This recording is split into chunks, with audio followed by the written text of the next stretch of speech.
Welcome back to another episode of Stacking Dennys. I'm Jordan McAbee of RotoBaller, my co-host Nick Giffen of the Action Network.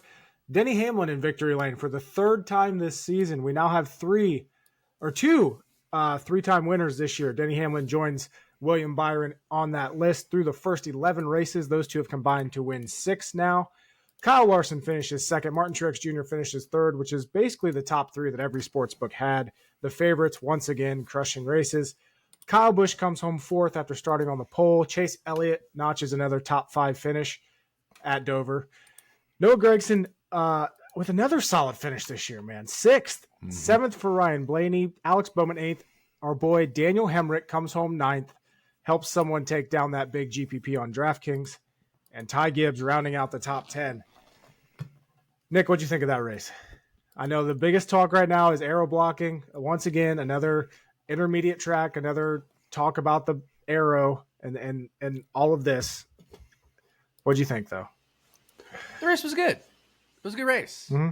You could pass. Dover. I like Dover. It was Dover. Dover's a good track. Good race. You could pass. The crowd was awesome. Multiple grooves. Yeah, the crowd is amazing. Multiple grooves, different leaders. Could pass for the lead. It's hard. It is very hard to pass for the lead. Obviously, the aero blocking, but aero blocking's always been a part of NASCAR.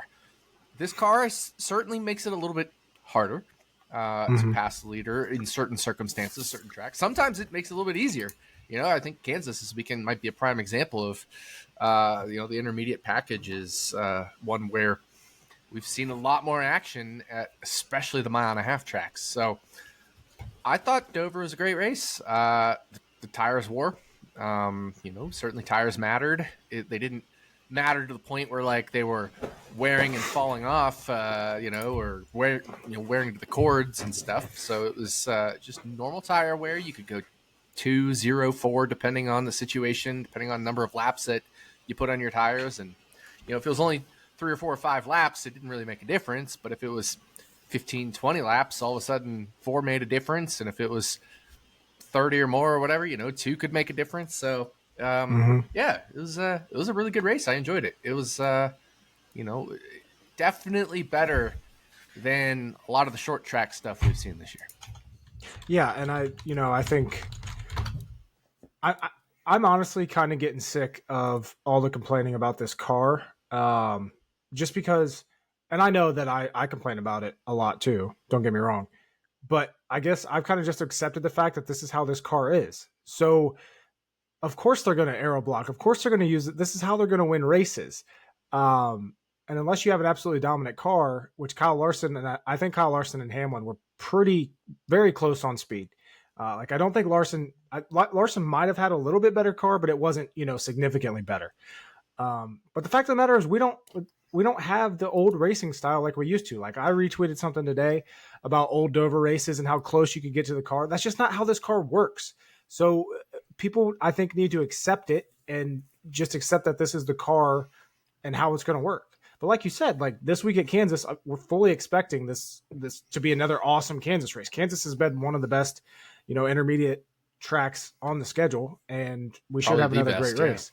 Yeah. So last year, I think we both agreed that was the best race of the year.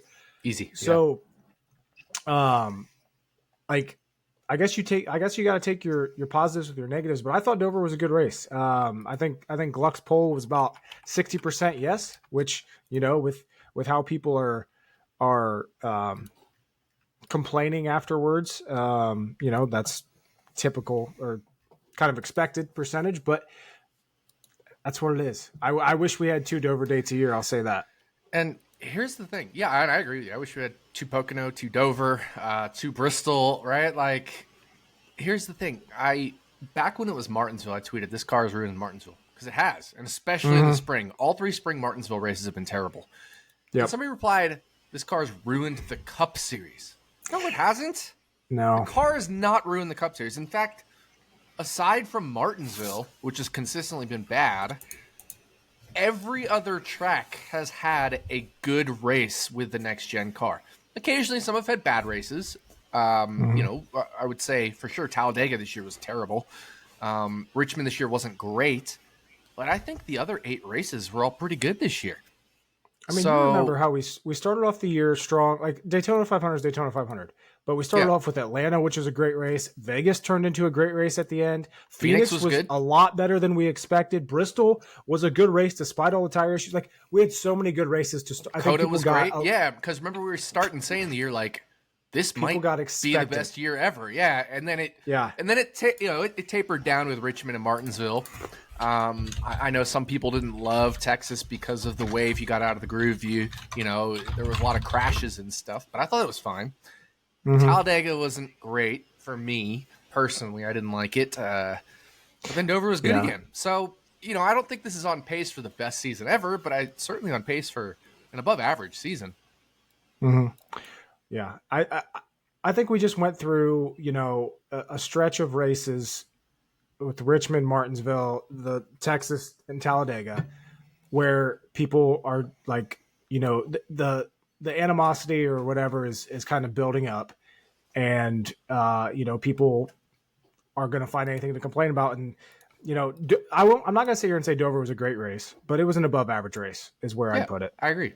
I thought it was a Mhm. good race. I don't think it was amazing or spectacular or anything like that. I think it could have been if, obviously we're talking about the aero blocking. I think it could have been if Larson had a chance to, dive underneath Denny and get a little side by side there, but that's just not Right. how it worked out. But that doesn't make it a bad race because the last 10 laps or so, it was hard to pass the leader, right? Like, it's supposed to be hard to pass the leader. He's the leader. Why is he the Yeah. leader? Because he's fast, right? Yep. So even if Larson had the best car, Denny still had, at worst, the second best car at that point in the race. It's not supposed to be easy to pass him. We can't just say because Larson was faster, he should have won the race. That's not how it works. Sometimes it takes a while to set up a guy and manage your tires and find the right line and the right groove. And that's happened with every car we've ever seen in terms of like sometimes it takes 5, 10, 15, 20 laps to set up a guy and pass him. Well, And and that's always it's been the just the case at case where Dover. yeah, exactly. Yeah. So now it's So it's just a just, little bit more difficult. Like yep, yep, it's always been hard to pass at Dover. yeah. But Denny Hamlin getting to victory lane, leading 136 laps, once again extends his streak. He has led every single lap this in every single race this season, including the Clash, or including the Led every duels, lap this including the season. the Clash. Yeah, yeah. But has led Okay, laps in real every quick single race. before that, like, so Pato Award is a McLaren driver in IndyCar. He is he currently has one win this year by leading 0 laps because he was the beneficiary of the Oh, Penske disqualification. So he has a win with 0 laps led, and Denny Hamlin's led every lap this year, according to you. No, I'm just kidding. yeah, that's funny. That's But pretty good. Denny once again wins on his third track this year of a mile or less in length. Bristol, Richmond, and Dover. Hamlin's been in victory lane, and a lot of people are talking about him as the championship favorite. And I'm very curious to hear your thoughts on this, considering you're a Denny Hamlin fan.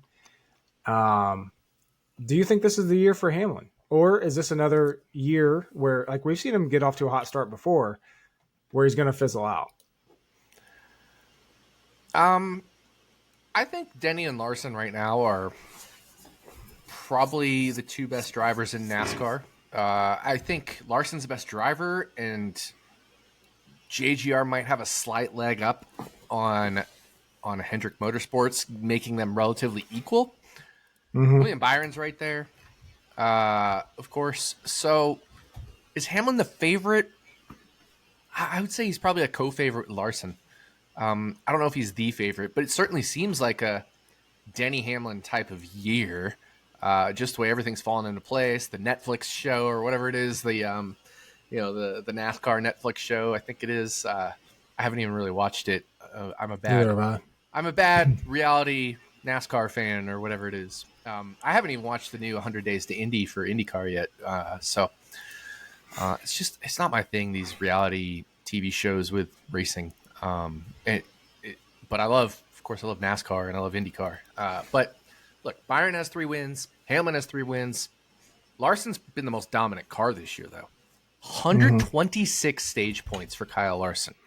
Just 92. Insane. And yeah, second is 92, which is Truex. So he's 34 more, or about 33% more than Truex. And if we look at Larson, he has 1, 2, 3, 4, 5, 6 stage wins, and he has 2 other races, or in 2 races where he's led the most laps. He has 2 pole positions. Larson's the best right now, but I think Denny's right there. So obviously Denny's had some DNFs, and I think both of them can make it to Phoenix. And then who's going to be better at Phoenix? It's tough to say. I mean, Denny won the pole and led the most laps earlier this year, but finished 11th, and Larson finished 14th. But as we know, that's just one race. So yeah, I think it's between Larson, Denny, and then Byron for sure are the 3 best right now. Mm-hmm. One stat that I saw yesterday, which just blew my mind. This came from Auto Racing Analytics, their Twitter account. Kyle Larson has not been passed under normal green flag running conditions on a non-drafting oval since Richmond, which is just insane. Absolutely insane. And Richmond's like the spot where you'll do it just because of tire differences. Right? Like, it's crazy to think that he only has 1 win this year. But for good reason, he's the favorite by sportsbooks in almost every single race. Yep. And the crazier thing is with that stat is he started on the pole at Martinsville. He started on the pole at Texas. You know, like races where you'd think he would get past under green flag conditions, he's not. So, yeah, I agree with you. Larson and Hamlin, I think, are the co-favorites. Obviously, I'm a big Byron fan, and I think he's right there with them. But right now, I don't know if you can throw Truex in that race or not. Obviously, Truex is second in points, but I'm not seeing as much potential domination. Truex has been consistent. He has 0 bad finishes, right? Like his worst is 18th. That's the only reason he's second in points. Same with Chase Elliott, who's third in points. I would say it's kind of like Chase Elliott, right? But if you remove everybody's like technical DNF, so like Hamlin has a 30 and a 37th, but only his 37th was technically listed as a DNF. If you remove everybody's technically DNF, though, you know, certainly Truex and I think and Chase Elliott move maybe a little bit down in average finish or get a lot closer to the field in average finish, and Larson jumps way up, of course. So, it's just one of those things where Truex and Elliott haven't had any major incidents. Like they have top 20 finishes in every single race, and those are the only 2 drivers to have done so. Only 2 drivers to have done so because Gibbs has the 22nd. Yeah, but, you know, Larson leads the way in stage wins this year with 6. Nobody else is even close. The next highest is 2. So Larson is having a quiet season, but at the same time, he could easily be in that 3-win category as well. So something to keep an eye on there. Sticking here at Dover. Like I said, Chase Elliott, another top 5. He's a fucking lock for top 5s at Dover. Despite starting back in 29th, still ended up there, top 5. Alex Bowman, always good contender there at Dover, finished top 10. And I don't even know how Daniel Hemrick finished 9th, but he now has back-to-back top 10 finishes. Yep. And that vaults him to 25th in the points. Here's the thing about Daniel Hemrick's day. He and Corey Heim, and Corey Heim was one of my GPP write-ups, and you and I, we did that live DFS show. We talked a lot about Corey Heim. We liked him, and he finished 25th. I think he paid off in in tournaments for sure. But Daniel Hemrick and Corey Heim are battling to be the lucky dog, and Hemrick barely got it over Heim on the last lap. And had that flipped around, Hemrick not only doesn't finish 9th, I mean, he probably finishes in the 20s where Heim was, mid-20s. Right.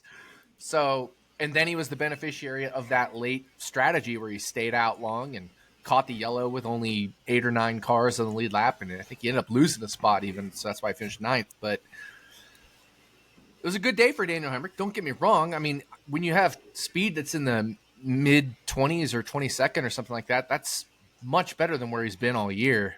Mm-hmm. But definitely a 9th is flattering. And then Talladega's Talladega, right? You can finish anywhere. So Yeah. I expect in this next run of Kansas, Darlington, Charlotte, Gateway, he's not a very good road course racer. Sonoma, Iowa, New Hampshire, Nashville. I don't see a track where Hemric's going to get a top 10 until Daytona, right? Right. Yeah. Like, I just don't. Colleague did have a good day, though. Hemric top 10, AJ Allmendinger finished 13th. He's always a solid sleeper. And there Dinger had a better car than Hemric, right? Like, let's be real. Dinger was running inside that top 12 all day. Like, Stenhouse and Dinger were both borderline top 10 all day. And obviously Stenhouse had his crash and Dinger finished 12th, but he was better than Hemric all day. Yeah, Allmendinger had the 10th best driver rating in that race. Better than Ty Gibbs, better than Ross Chastain, a few of those guys. And Stenhouse had a great car. He, you and I were both on him for a tournament play there on DraftKings, and it just didn't work out. Stenhouse is Stenhouse. Stuff's going to happen like that. But, those steep tracks, he's solid at them. He just needs to get the finishes, which, sometimes he doesn't. So Austin Cindric came away with a top 15 finish, 15th place.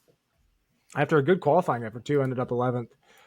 It was one of those, you and I talked about it when we did our live heading into the race. It felt like a weird race weekend, and that's kind of what it ended up being, despite, the top 3 being who we thought they'd be. Like pretty much everyone thought it was going to be Hamlin, Larson, Truex, and that's who it was.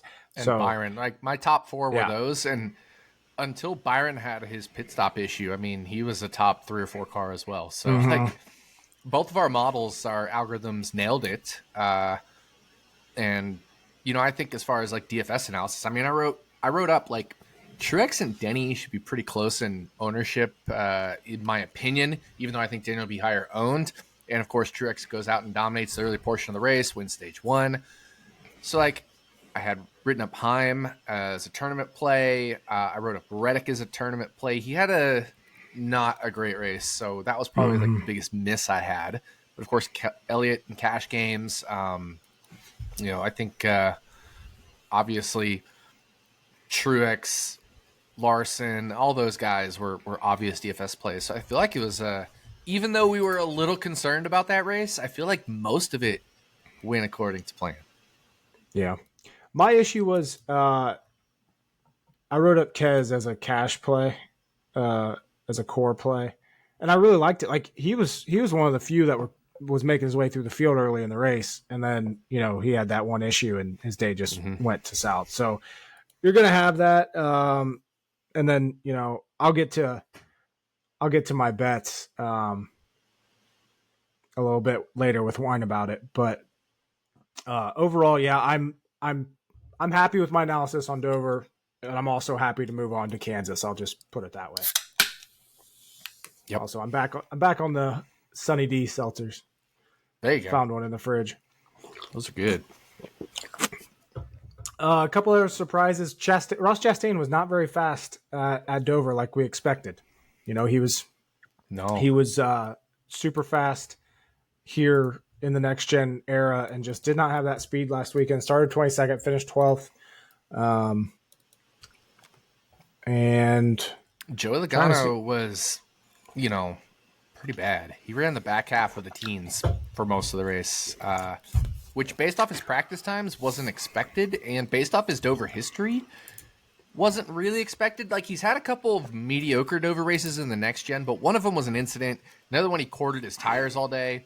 So I wasn't exactly expecting Joey Logano to run that far back. Because I did bring him up as like a pretty interesting tournament option, like, only in like qualifiers or massive GPP type tournament options I was thinking, but just never materialized. He was slow, and Ross wasn't great. Daniel Suarez was not good at all. No.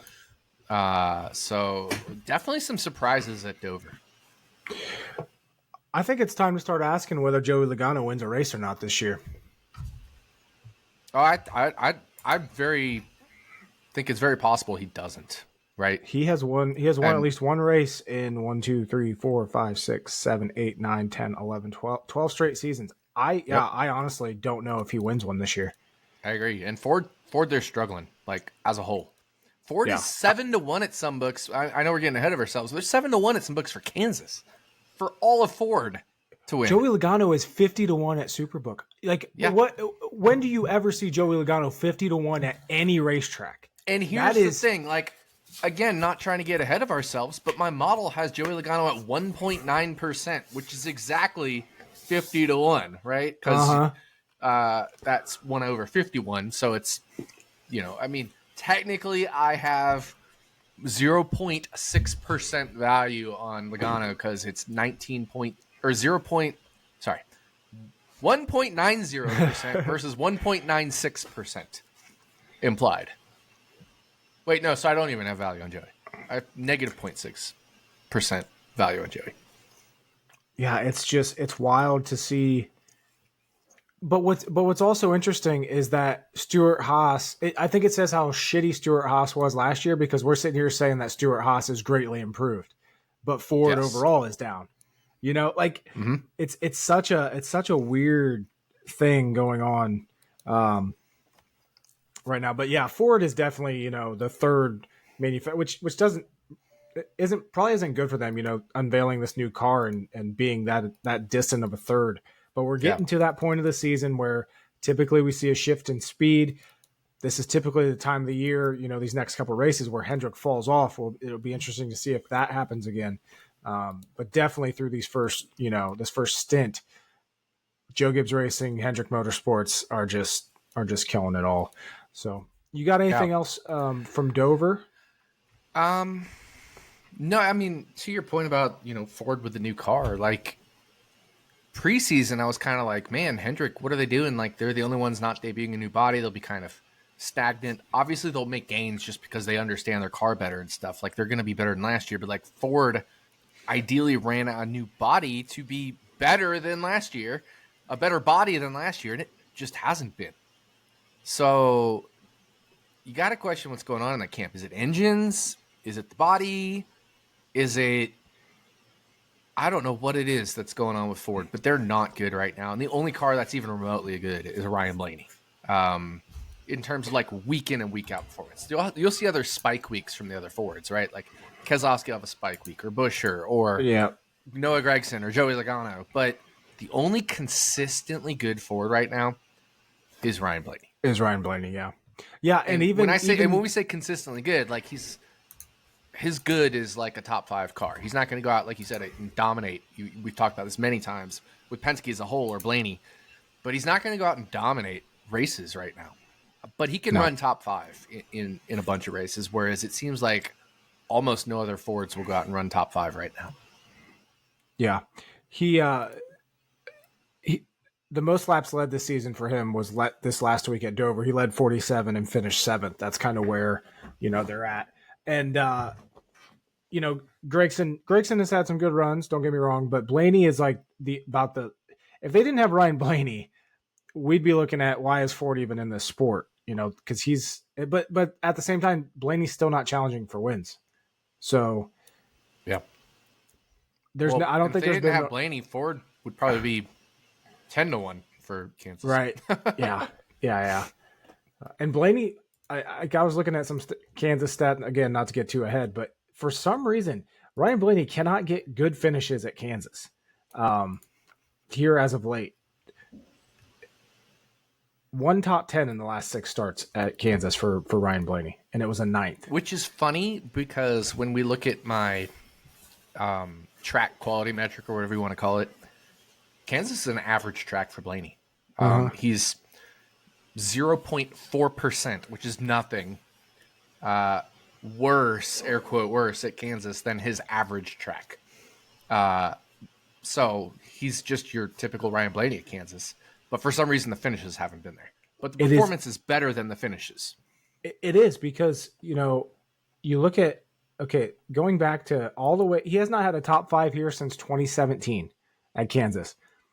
He has had top 5 finishes in stages since 2017. 1, 2, 3, 4, 5, 6, 7, 8, 9, 10, 11 times, 12 times since the start of 2018. He's finished in the top 5 in stages here at Kansas, but he has never finished the race in the top 5, which is just, I don't know what you chalk that up to.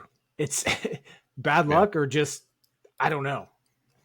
It's weird. It's something about weird, this racetrack. But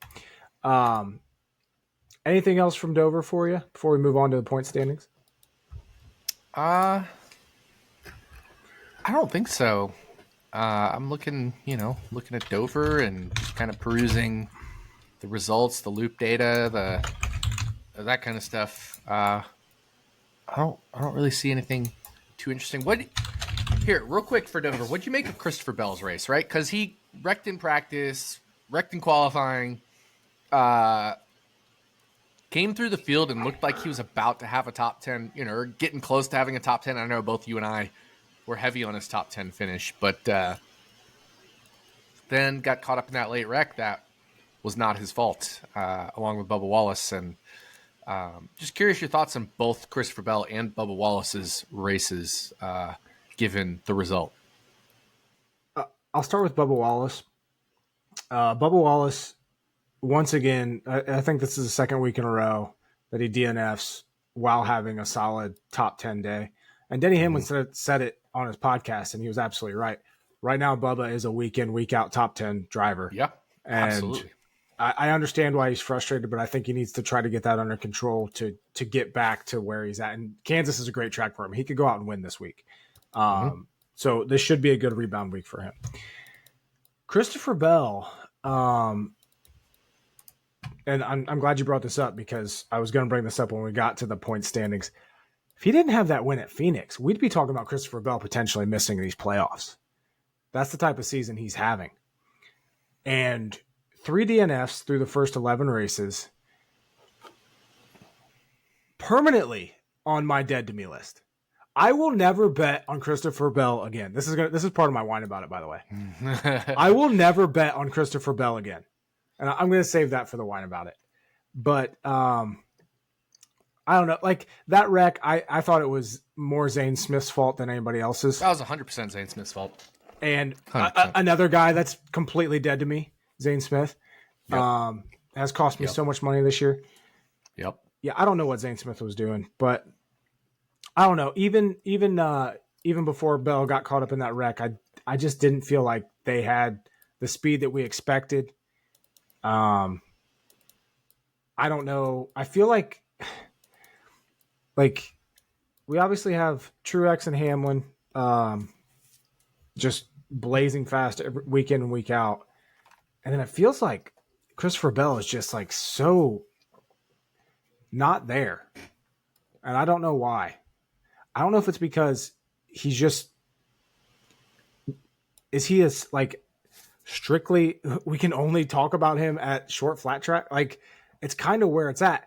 And he might sneak in a top 5 finish at a super speedway, or not super speedway, but like a mile and a half.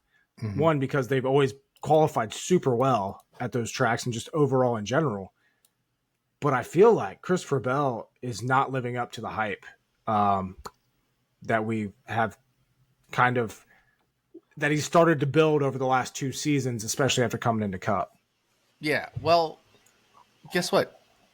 Christopher Bell, obviously he won at Phoenix this year. So you mentioned that short flat type stuff. But last year, he won at Homestead and went at Bristol Dirt. So there's another type of track for him. And Bristol Dirt and Homestead are related in that they're both like steepish and kind of like dirt style where you have to manage your tires and all that stuff. So there is another style of track that's good for him. And he's good at road courses. We've only had one road course so far this year. So I think there have been some bad results, right? Like Martinsville's a good track for him, but he finished 35th, which doesn't even count as a DNF. Las Vegas, he had problems which weren't even of his own doing. I remember he had like tire issues or something. And then after that, everything else went wrong as well. But like he has 5 finishes of 33rd or worse this year in 11 races. So it seems like he sucks. But then look at all his other finishes. All top 10s except Texas, he was 17th. and he may have been, I can't remember, he may have been one of the victims of just I think Texas something being happened Texas at some point. Yeah. So outside of that, he's a top 10 driver, of course. I think my biggest thing with Christopher Bell, and it's been this way since he's entered the Cup, I can never get him right. The weeks that I like him, you can't trust him. You cannot trust him. The weeks that I like him, he sucks. The weeks that I think he's going to suck, he wins. Like, he's just one of those drivers. It's hard to get a read on him, and it's frustrating as shit. Mm-hmm. But yeah, average finish this year for him at 19.4, which is, significantly worse than his average. But a lot of bad luck in there, like you said. 1, 2, 3, 5 finishes of 30 or worse. Yeah, just I don't know. I feel like, but I agree. I don't understand why the consistency is not there with him. Bubba, I agree, is perennially borderline top 10, sometimes well into the top 10, sometimes slightly outside of the top 10 driver, but like on average, right around that top 10. Mm-hmm. I mean, look, he's right next to Brad Keselowski in the points. And yeah, Keselowski's had some bad races as well, but I feel like Bubba just like outperforms Buescher and Keselowski regularly. He's just also had as much, if not more, bad luck than those guys. Like, Buescher's only had one bad race. Buescher just doesn't have the upside of Bubba Wallace right now.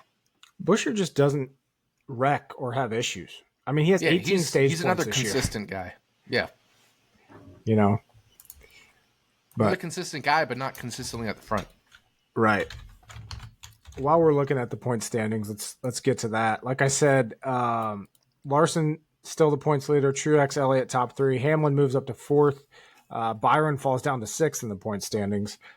Big part of that is his stage points, only 59. Everybody else above him has 70 or more. Alex Bowman sitting there in 9th in the point standings with only 36 stage points. But as I was saying with Christopher Bell, if he didn't have that win, I think we'd be talking about him potentially. He's 17th in points right now. But with him having a win and Daniel Suarez having a win, Bubba Wallace and Brad Keselowski right now are out of the playoffs if they started today. Yep. With, Logano jumped up to 13th, Chris Buescher's up in 14th, Chase Briscoe's in 12th. Now all these Kyle Busch is in 11th after that good race at Dover. These points are really tight, but I mean, we're chugging along with this season. 2 more races in, and we're halfway through the regular season. Yep. And we're talking about some really good guys potentially missing out here.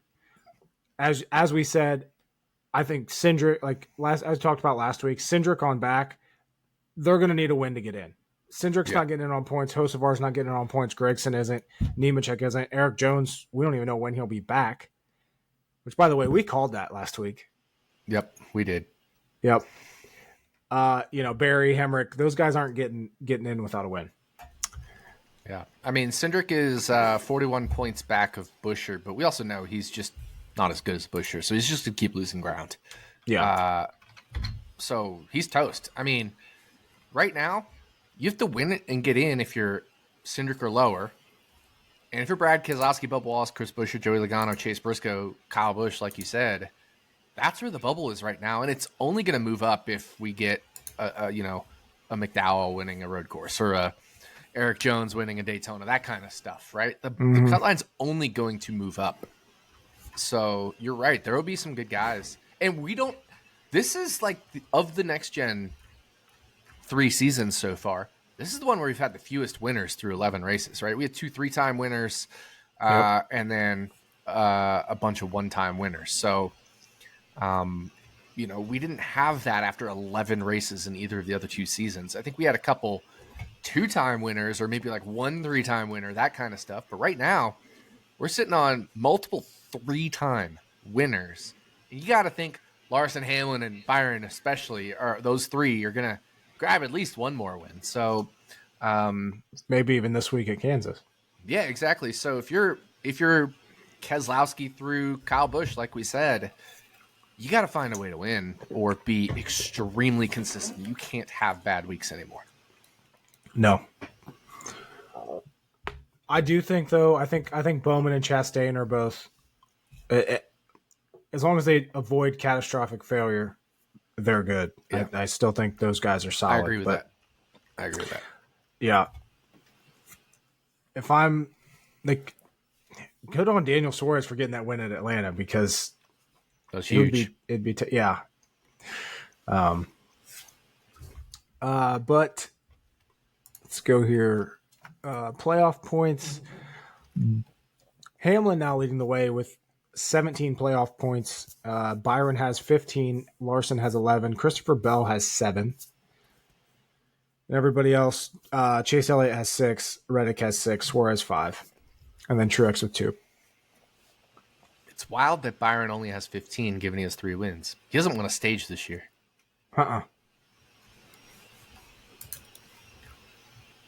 Whereas Larson has won 6 stages.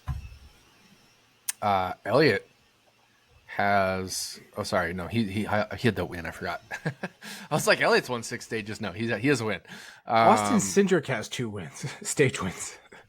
Yeah, Austin Cindric has 2 stage wins. Oh, boy. Christopher Bell has 2. Martin Truex Jr. has 2. A bunch of guys have like 2, 1, but the only one with like more than 2 stage wins appears to be Larson and maybe just Larson, right? Yep, he's the only one with more than 2. Yeah, it's just Larson. That's insane. And he has 6. Yeah, I know. Exactly. That's just crazy. It shows why he's the points leader. He's been the best car this year. You asked me earlier, is Hamlin the favorite? That kind of tells me Larson's the favorite, right? Right. Like, that just tells me Larson's the favorite. Yeah. Yeah, Hamlin has the 3 wins, but Larson's been so much better than everybody this year, I guess. And I'm pretty sure most sports books have Larson and Hamlin as the co-favorites after this. One thing, though, we talked about it last week on the show. Chastain was 25-1 to win the championship last week. He moved to 30-1 this week. If you don't follow us on Twitter, or if you do, you probably saw that we both hit that again. That's too long for a guy like Chastain that can make it to Phoenix, and we saw him win Phoenix last year. But just looking at Superbook, actually it's Hamlin and Byron that they have as the favorites, and then Larson slightly longer. They have Hamlin and Byron at plus 400, Larson at plus 450. A little, like, I don't like to make championship bets, but like I did, obviously I hit Chastain. But one that's intriguing to me is the guy that's been green flag speed wise the fastest car this year, sitting second in points, doesn't have a win yet. Martin Truex Jr. sitting at 12-1 for the championship. Not quite long enough for me to hit it, but it's getting to that territory where I'm starting to think about it. Because in my opinion, I feel like I wouldn't put him like close to Hamlin, Byron, and Larson, but I think Truex is probably the 4th favorite, in my opinion, to win this championship this year. I guess the issue for me with Truex is he's not amazing at Phoenix. He's good, but he's not amazing, right? We saw Joe Gibbs Racing, what they did at Phoenix this year. I feel like if he's the only Gibbs car in there, he's going to have a good shot. Plus, we don't know if he's coming back next year. Right. I feel like this is just setting up to be a Truex year where he rides off into the sunset with a championship win. Here's the thing, though. Since Truex has been in good equipment, which is that 2015 season when Furniture Row switched over to JGR Alliance, he's only led 214 laps in 19 starts at Phoenix. So that's like 10 per race. It's not very good. He's never like dominated a Phoenix race except maybe both the 2021 races. Earlier this year, he did lead 55 laps, but that's out of 312 laps. So he's only led 214 out of 59 laps possible. So let's do the math on that. Only 3.7%, 3.65% of laps led at Phoenix since he's joined top tier equipment teams. My only counterpoint to that, it's a good point. I mean, Martin Truex Jr. has 0 top fives in the last 5 Phoenix races. So next gen era, he has never finished top 5 at Phoenix. Right.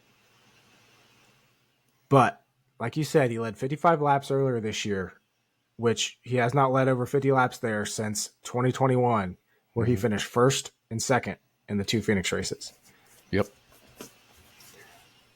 But he still finished 7th here earlier this year, and he only had a 69% quality pass percentage, and only spent 89% of the laps inside the top 15, whereas in 2021 he spent an average of 94% of the laps inside the top 15 and had about the same quality pass percentage. So certainly capable of winning, but we're talking about 1 out of 5 races in the next gen car. He's approached the upside that he had in 2021.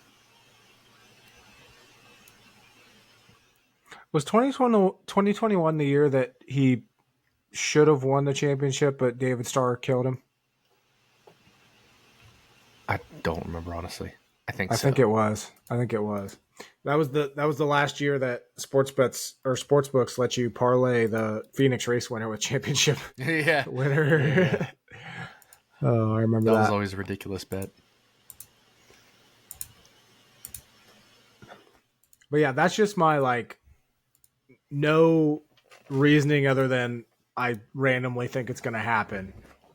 Truex rides off into the sunset with a championship win and announces his retirement. The thing is, he's only dominated 1 race this year, but it was Richmond. Mm-hmm.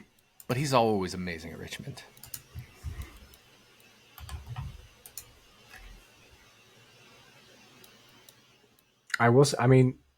Average finish 9.4 this year. Again, though, he's just not having bad finishes. Ryan Blaney has more top 5 finishes than Martin Truex Jr. Bubba Wallace has the same number of top 5 finishes as Martin Truex Jr. Denny Hamlin has the same number of top 5. Brad Keselowski has more top 5 finishes than Martin Truex Jr. Christopher Bell has the same number of top 5 finishes as Martin Truex Jr. And he's 17th in points.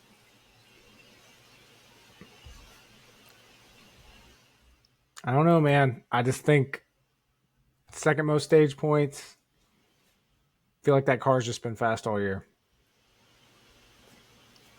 I don't see the upside that I see with a Larson. Oh, I don't think he's on Larson, Byron, or Hamlin's level. No. Yeah, but I think he's above Elliott. I think he's above Reddick. I think he's above Blaney. I might disagree with Reddick. Blaney, I might disagree with. And even a guy like Ty Gibbs has felt like he's been pretty close to. He hasn't dominated a race, but it's been pretty close to Truex this year. And when you have that many guys that are that close to Truex, it's just a guy I can't really bet at like 10-1, 11-1 for a championship.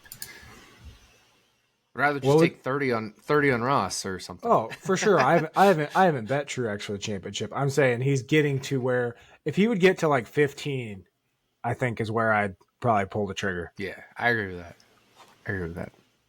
But I've always and part of it is just my Truex fanhood. Like I've always been a relative Martin Truex Jr. fan. Mm-hmm. But anyway, anything else on the championship standings right now you got? Nope. I think we're good there.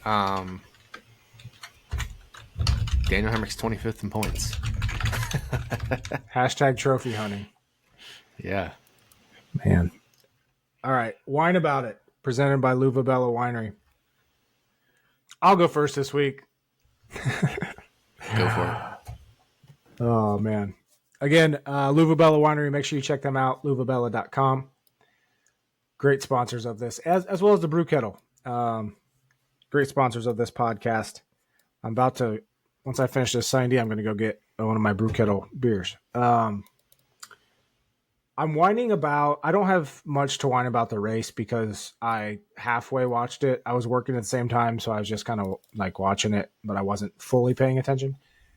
So I'm going to whine about myself because I don't know why. So I'm relatively a very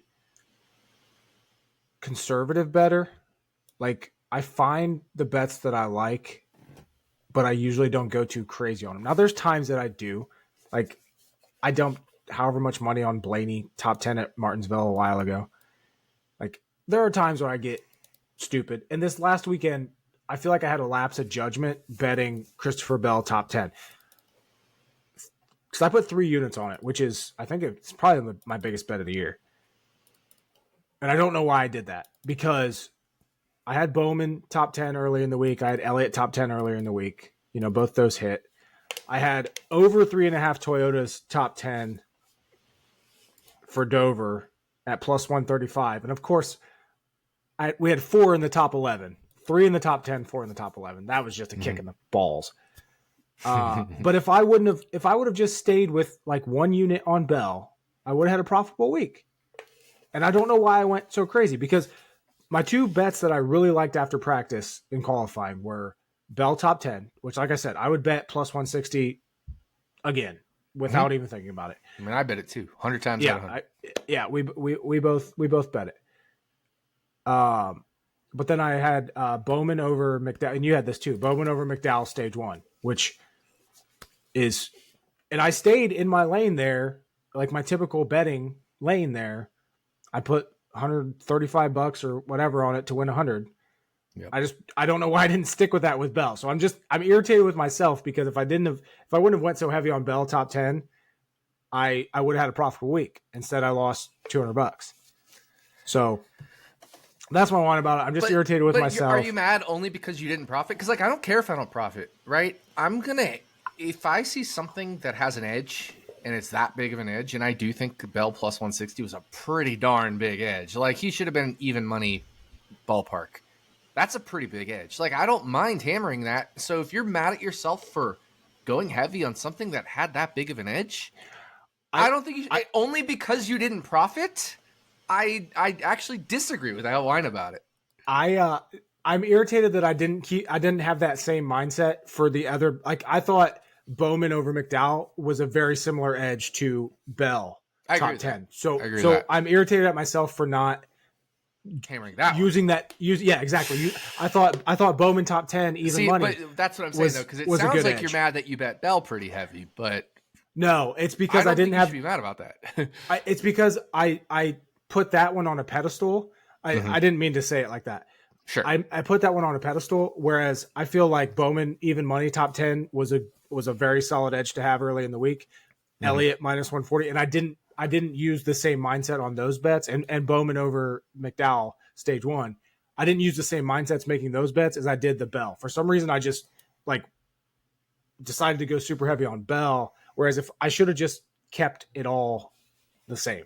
That's my whine about it. Not specifically about. There's a little part of it. Like, Bell just pisses me off.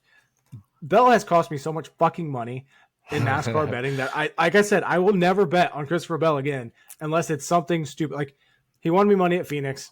I'll give him that. I've already bet on Christopher Bell this week to win Kansas. Yeah, so I saw that, and I saw it come up, and I was like, ooh, that actually isn't a bad line, but fuck Christopher Bell. But unless we get another, I think it was at Richmond or some short flat track last year where stage 1 matchup was Bell versus Eric Jones. Yeah, I remember that. Like something like that. Yes, I'm going to hammer the shit out of Christopher Bell. But anything else, I am sticking to this. I will never bet on Christopher Bell again. I don't care what Bell's the odds winning are. this week. He's 100% winning this week. Not because I actually think he is, but like, it just, after this rant, it just feels like it. Yeah, he's going to go out and lead 200 laps, and this is going to be me the entire race, just staring at my TV, arms crossed, pissed off. Remember who almost won Las Vegas 2 last year in the playoffs? Christopher Bell. Yeah, it was Christopher Bell. He should have cut it off turn 4 under Larson. He would have won, but he somehow because he's not clutch. He isn't. I agree with that. But maybe he learns from that. I don't know. But okay. So to your point, though, like, and this is where I'm coming. Like, I don't care if the week's profitable or not. I don't care if I make 1 unit or if I lose 1 unit. To me, that's nothing, right? Oh, I made 1 unit or I lost 1 unit. I'm not going to celebrate a profitable week because I was plus 1 unit. and then be downtrodden about a week because I was minus 1 unit. I don't care. And this is an impromptu whine about it. Like, this isn't my whine about it, but I think I was minus 5.7 units this past week in terms of my tracked bets. I did not track the Bowman over McDowell bet just because it happened so early in the morning Sunday that I just bet it and I didn't track it.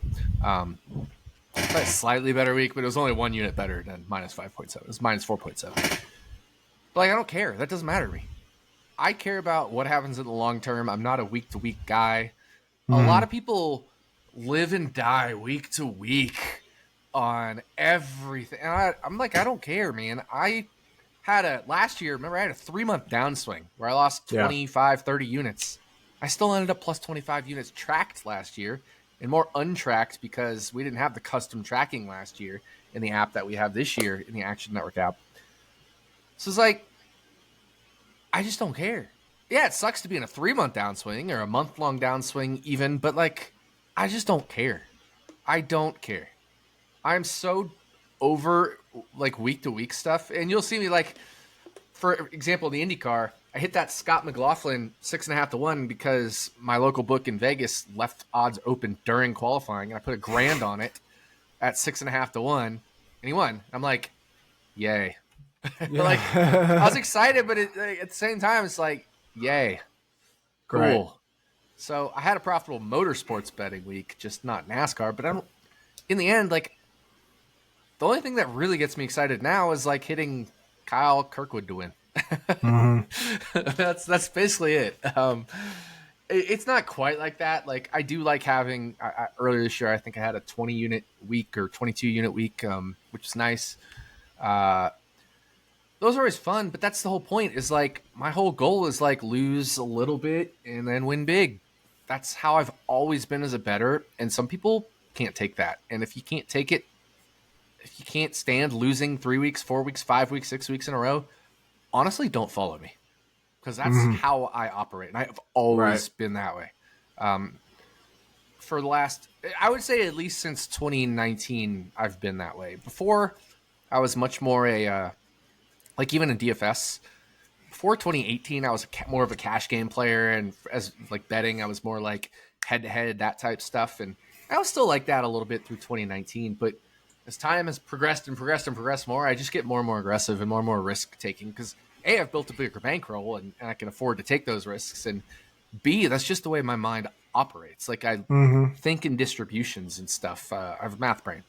So, yeah, that's one of my things. I don't give a shit if I made $1 or lost $100, or if I lost 5 units or 12 units or made 12 units. You know, I care about the long term, and you know, obviously, you know, heaters are great. College basketball, my college basketball player prop heater was insane. That was exciting. That was fun. But as far as NASCAR, like specifically NASCAR, I just want to make money in the long run, and that's it. I don't get me wrong. I evaluate if I make good or bad bets. Every week I evaluate if I made good or bad bets, and I get annoyed about the bad bets I make, and I can be proud of the good bets I make, but I don't let it control my emotions for the rest of the week or the rest of the day on Sunday or anything like that. It used to. It definitely used to. But at this point, I just don't care anymore. Not that I don't care. Zero. Like, obviously I care. I want to make money. I want to do well. I want to succeed. That's why I'm doing it. I put in the work. I put in the time. But I'm not going to let it affect my day. I'm not going to let it affect my mood. I'm not going to let it affect, especially with NASCAR, because this NASCAR is so fucking variable. So fucking random. All you can do is put your best foot forward, and that's it. Right. That's all you can do. Yeah, like I said, I'm just irritated that I didn't have the same thought process with all of my bets, and I got away from my normal self. That was, you know, but I mean, you have that shit happen. Yeah, and we're all human. NASCAR is harder too because, you know, the market is less mature, less bet into, so things move quicker. So we kind of have to make quicker decisions. So there's an element of, you know, potential mistakes that you can make more with NASCAR than you can make with something like NFL, just because you're trying to move quick. Right. Because then you'll be like, it's like earlier today. I bet under 18.5 for Suarez at Kansas finishing position.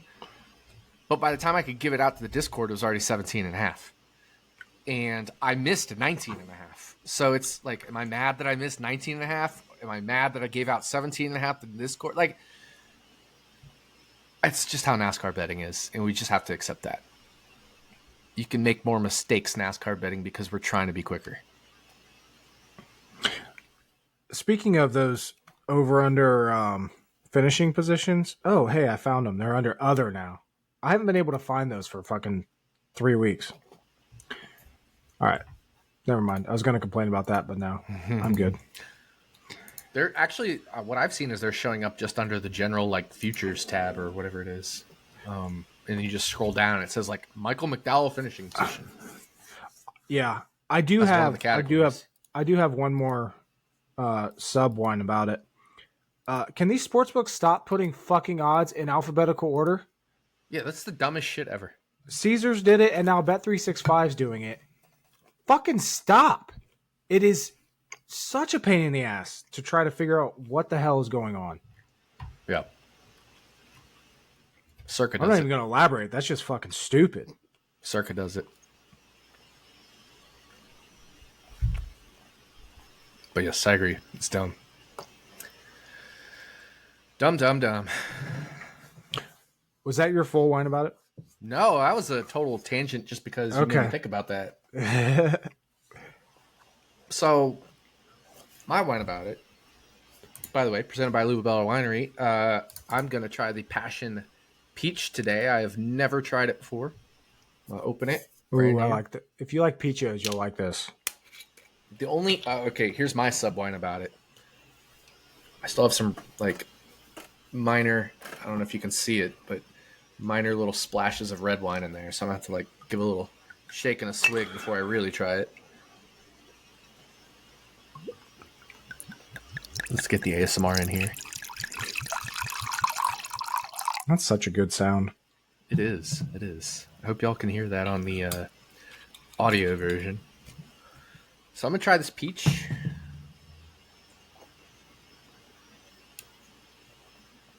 It's good. I like it. It's peachy. I don't have much else to say other than that. I mean, it's peachy. It's not my favorite kind of wine, but you know me. I like the acidic, bold red wines. So Yep. but it's good. Good, light, peachy, summertime. You know, that's what we're coming up on. Summertime wine. So make sure you order that from RotoBaller Wines. You can get it online or in any state that they carry it. But my wine about it. So you and I talked about in DFS on our show, your live show that I'm the guest on Sundays. We talked about that 6K range. There wasn't a whole lot, and I was like, I kind of like Ryan Preece. You know, those Stuart Haas guys are looking good, and Preece never really got to show what he had because something caught on fire. Yeah, his car literally just started on fire, and I don't know. They didn't end up. Maybe they ended up finding out what it was. I never heard, but obviously during the race, they didn't know what it was. Was it the rocker panel? Was it foam? Was it whatever? I don't know. But that's not what matters. My whine about it is he inhaled fumes for 50 laps. That's unacceptable. And you know what else is unacceptable? How casual we're taking things catching fire in NASCAR. That is not okay. We cannot let a driver burn in a car or inhale toxic fumes. We've done so much with safety. So many good things with safety in auto racing, in NASCAR. We cannot be casual about this. That is not a good thing to be inhaling those fumes for 50 laps. Hell, I was out here in Las Vegas a month or two ago, and there was a car that was just straight up, I don't know what it was. It was modified to do some terrible shit because I was fucking choking and dying next to this car that was going. It was like it was pumping diesel into my lungs or something. And I was sitting next to it at a stoplight. And I felt like I was going to die of carbon monoxide poisoning sitting next to it. And my lungs were like burning for the next half hour. I can only imagine how bad Ryan Preece felt driving 50 laps in a car that is on fire, and how casual we're taking cars on fire. What if that just exploded into a fireball? Obviously, we have ways of getting these drivers out quickly and stuff, but you don't want it to be the one time where we can't. Or like we're Todd Gilliland stuck on the fucking embankment and flat part, and then Preece can't get out and they can't tow him away, or he's pinned against the wall or something. There's things that can happen, and we take fire so casually in this sport now that honestly, the next time, obviously we had the Eric Jones injury, right? And people are like, oh, well, now we have injuries in the next gen car. It's really not as bad as it used to be. You can't fault the next gen car for these injuries, especially after they fix the 2022 stuff, right? Where we got a couple Kurt Busch and Alex Bowman with concussions. We really haven't seen any concussions since. And the only other injury we've really seen in the next gen car is this Eric Jones one. So that's great. Which was a vicious hit. Yeah, and that could happen in any car. You can't play in the next gen. But we haven't been seeing injuries and all that, so that's great. But that's making us complacent maybe with fire. I agree with you, because if you remember back to, what was it, Indy Road Course, where Chris Buescher's car literally started on fire. And it's almost like they make a joke of it when it happens. Yeah. And it is so much more significant than I agree with you. The broadcast was almost like joking about it. Yeah. Like, oh, his car's smoking. Like, that's really not good. No. Not to mention, why is this happening? Like, obviously it doesn't happen every week, but yeah, I'm with you there. That's just unfortunate. And yeah, it did. Unfortunate, it gave me unacceptable.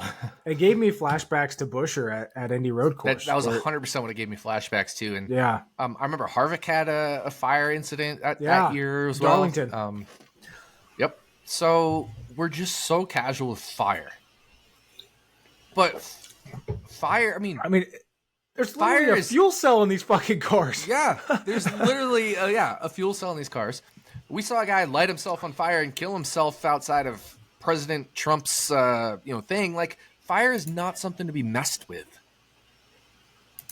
Not at all. No. It is deadly. It is deadly. It's more deadly than what happened to Eric Jones, right? What happened to Eric Jones, that's exactly what killed Dale Earnhardt. But we have Hans devices, we have safer barriers, we have crush panels, we have all sorts of stuff to address what happened to Dale Earnhardt. But fire is fire. And we need to be less casual about it in NASCAR. Yeah. That's my mind about it. Unfortunately, I don't think they'll be less casual about it until something happens. If something happens, knock on wood. Did I say President Trump's wedding? Did I say his trial? I don't even know. I think you just said event. I think you just said event. Outside of President Trump's wedding. Right. I'm not trying to get into politics here or anything. I'm just talking about the fire part, but I felt like I said his wedding or something. Maybe I didn't. I don't know. We'll go roll the tape later. Yeah. But no, I'm with you. Yeah, that was just, and I haven't seen anything that was never a post-race discussion, figuring out what the hell happened there, or if Preece, obviously, I would think he would have something, some kind of ailment, but maybe not. Hopefully not. Hopefully, but Preece has been through some things. I mean, he had that massive barrel roll at Daytona, the second Daytona race, I think it was last year. Came away with some puffy eyes, black eyes, but guy's been through some stuff in the next gen car, but he's trucking along. Yep. That was Wine About It, presented by RotoBaller Winery, like we said. Make sure you check them out. Check out the Brew Kettle. Both those very great companies. Like I said, I'm going to go grab a beer here. I'm almost done with my Sunny D. If you're watching on YouTube, you've seen me eat my pizza. What kind of Like pizza when is we that? record, it's like my dinner time, and often I'll eat before or later. But like 2 of the last 3 weeks, I think I've eaten like during our recording. So my apologies. It'll get better. It's just the way the timing has worked out. I think it was last week. I got back from Long Beach on Monday and just had to eat. Yeah, because we recorded on Monday last we're week. recording a little later than normal, so it's like, I can sneak it in before, and then I didn't quite heat the pizza up in time, so that's on me as well. Is what it is. But I won't be eating dinner on the YouTube broadcast next week. That gets us to Kansas, though. AdventHealth 400. Should be a very good race.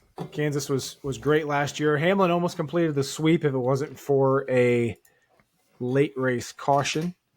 There in that second race, Hamlin would probably have won both of those. There we go.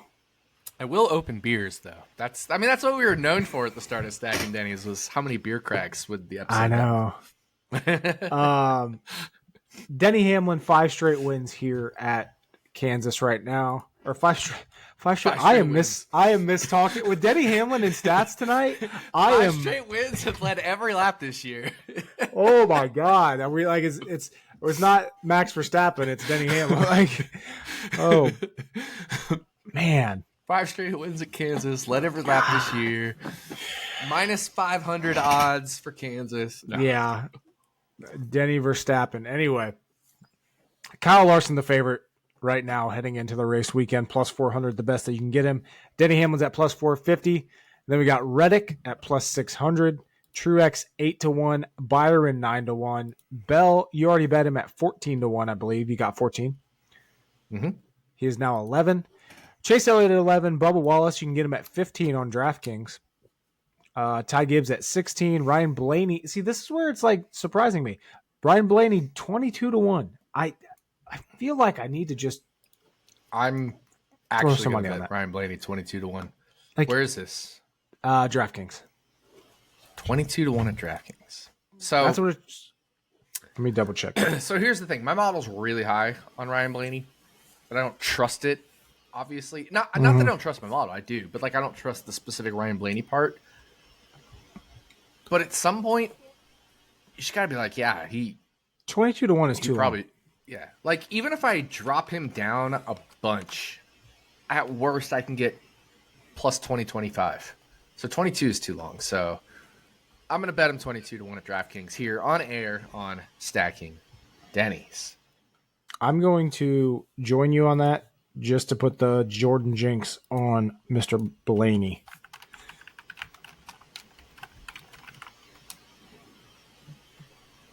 Yep.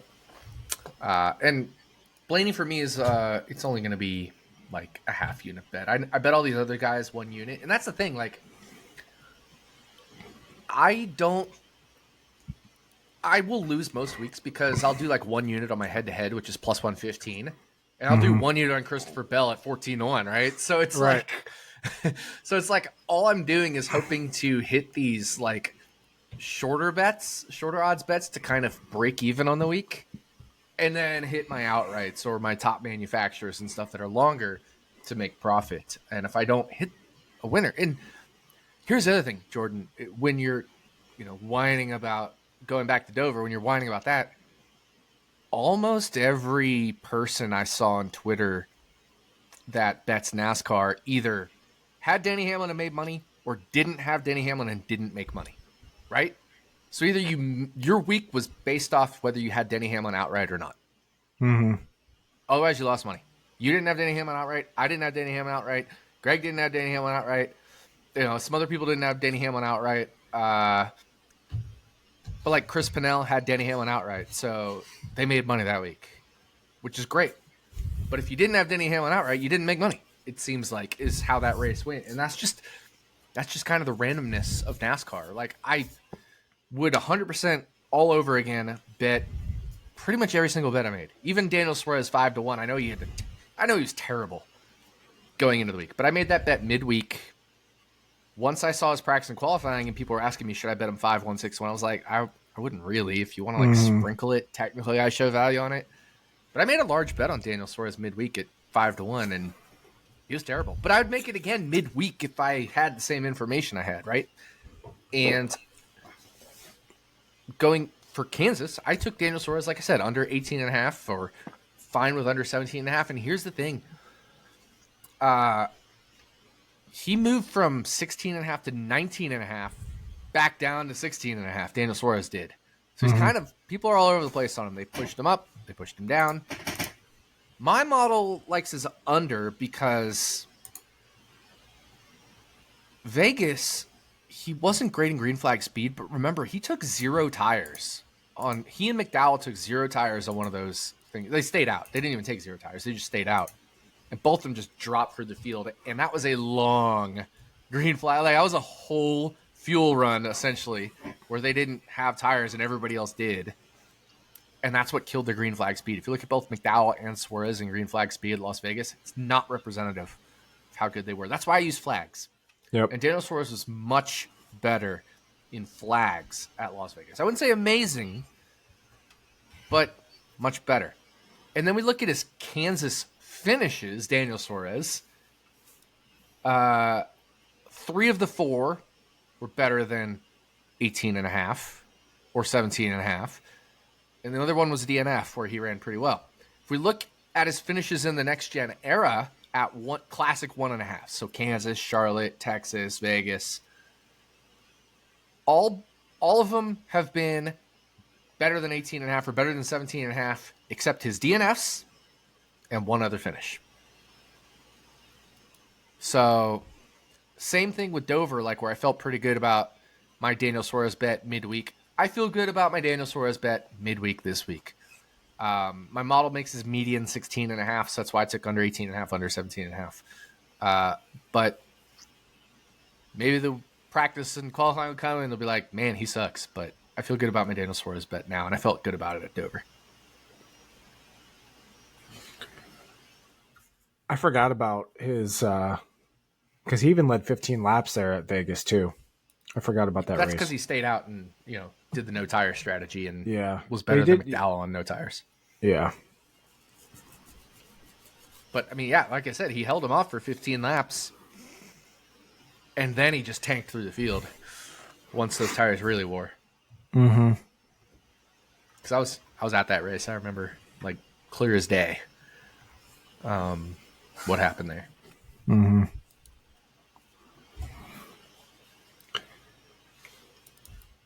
But yeah, going back to, like I said, Logano 50-1.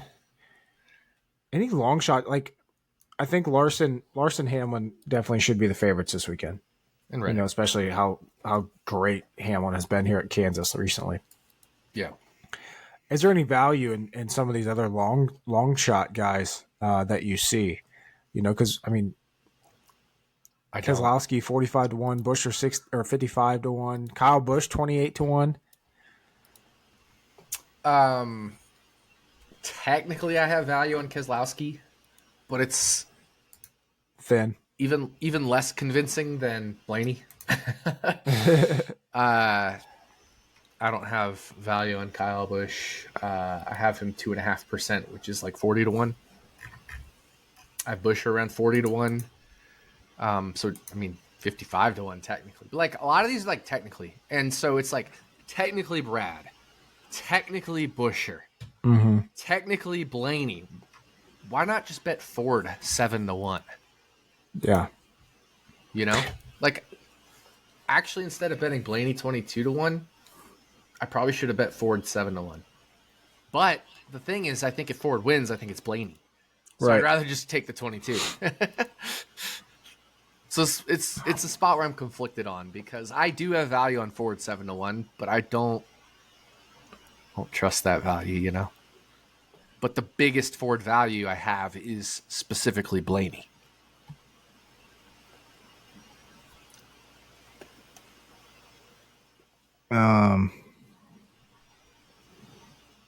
Sorry, am I Oh, you're good. trying to find something here? Yeah, I have Ford 5.5 to 1 as my fair odds, but I can't do it, man. Can't do it. And here's the thing, like I'm just because Kansas has been such a Joe Gibbs track with with Hendrick Chevy especially second, it's a spot where I feel like that'll probably continue, and then we'll get even more value on Ford Charlotte, which of course is where Blaney won last year. Yeah. And it's the 600. Their attrition's going to happen. Things get a little crazy. That's where I want to attack my Ford bets at these 1.5 miles, because I think we'll get, and that's where we got Blaney at his longest last year. It was 30 to 1. Yep. Like, we might get Logano 70 to 1. 50, 60, 66, 75. I don't know. I don't know what we're going to get Logano there if he's terrible. I shouldn't say terrible, but like just meh at Kansas.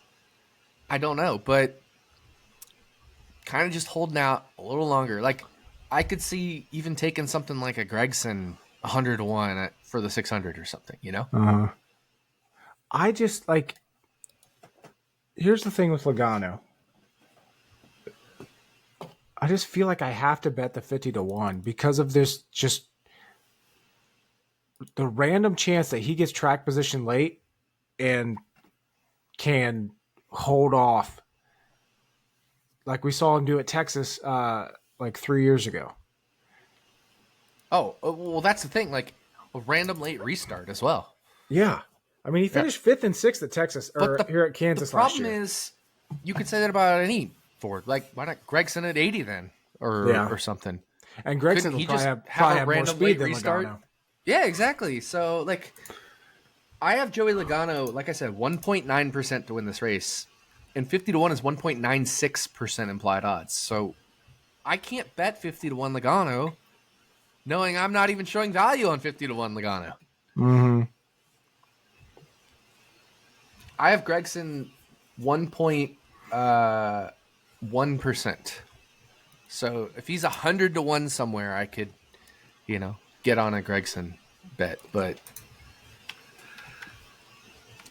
I don't know, man. I don't know. That's where, like I said, that's where I'd almost rather just take Ford. Can Gregson win? Can Joey Logano win? Yeah, these guys can win on a late restart, that kind of stuff. But same with Keselowski, same with Buescher. But the value really isn't there. And the biggest Ford value I have is Blaney. So I don't mind taking Blaney 22 to 1. But if I took any other Ford other than Blaney, I'd probably just take Ford to win. Well, okay. Gregson's 150 to 1 at BetMGM. I could maybe get behind that. Because I do have him 1.1%, like I said. But again, I'd rather just that contributes to just taking Ford 7 to 1. But I feel like I could wait it out and just take Ford at Charlotte at 7.5 to 1, and it would be an even better bet. I get so annoyed. Like I have MGM. Oh, there we go. Never mind.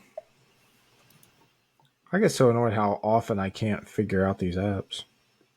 Yeah, Gregson 150 to 1. I wish they would. I wish the top 10 markets and lines for these guys would be comparable to their actual race win odds. Do you see top 10 anywhere? Yeah, 365 has it and Bet Rivers has it. Only 365. Because I was looking all day for top 10 odds and I didn't see anywhere. It took them a while. Top 3 still. Took them all a while to get anything. DraftKings has 3. BetMGM has nothing. Or top 3.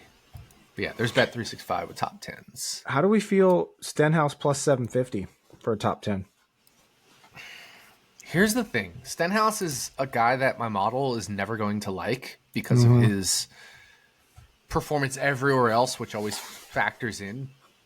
But he's also a guy that has like really high and really low lows. So like the variance is higher than it probably is in my model, which is one spot I'm looking to correct my model in the future.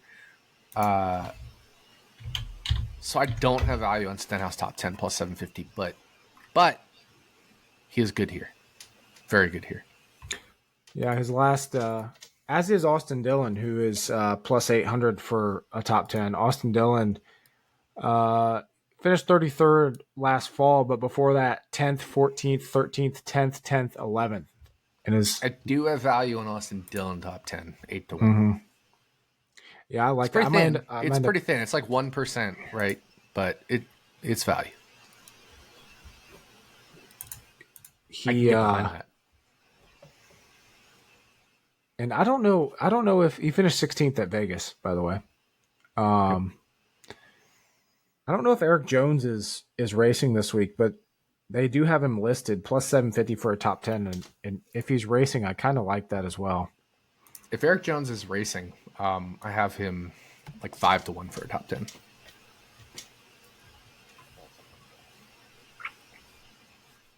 Third here last fall. Yep. But yeah, I haven't seen if he's actually racing or not. I know he's on the always check list. your books. Not that you don't need to, but like for advice for our listeners, always check your books. House rules.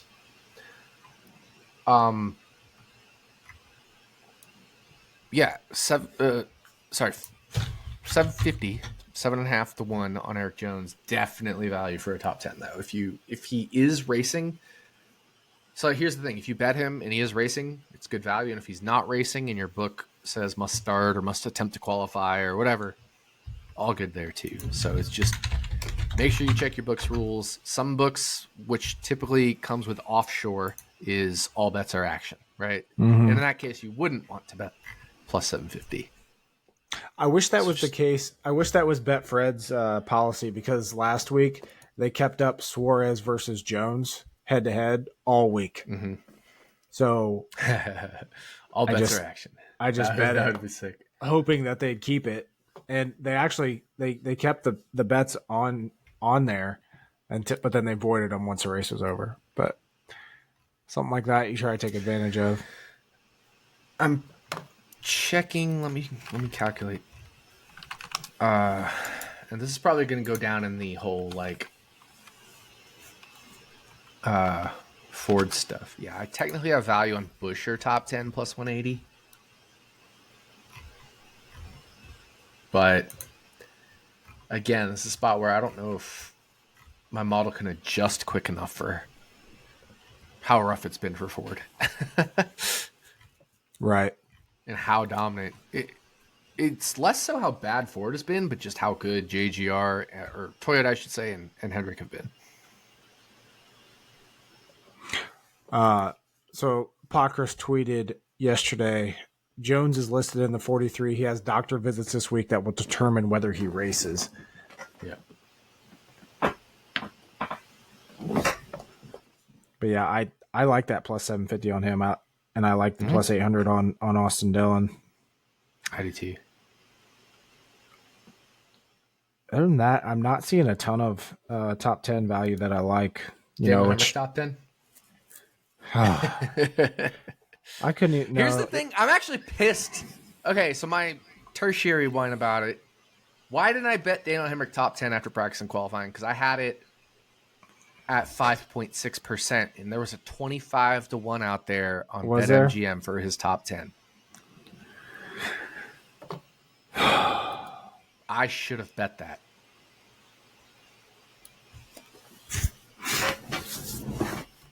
That would have saved, when we talk about week-to-week results, that would have saved the whole week. Right? Fucking Daniel Hemrick. I think it would pain me to actually put money on Daniel Hemrick. Like, I'd be going like this if you're watching on YouTube. I've never won money on Daniel Hemrick. I think I bet him twice in Xfinity last year and lost both.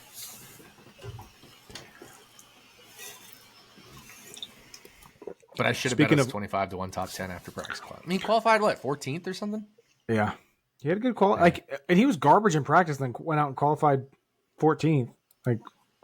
Was kind of garbage in the race. Like he was battling to be the lucky dog. Yeah. Partway through stage 2, I think it was. He dropped like a rock as soon as the green flag flew. But he had like a 23rd place car. But the thing is, if you have a 23rd place car, 25 to 1 for a top 10 is probably too long at Dover specifically. Yeah. Where shit goes crazy. Speaking of colleague, Derek Kraus is back in that 16 car this week. Yep. And we got Riley Herbst back in the 15 car for Rick Ware with Monster on the hood. So, which will almost certainly be a Stewart-Haas prepped car. Right. So do we, I haven't seen any lines for Riley Herbst, but is this...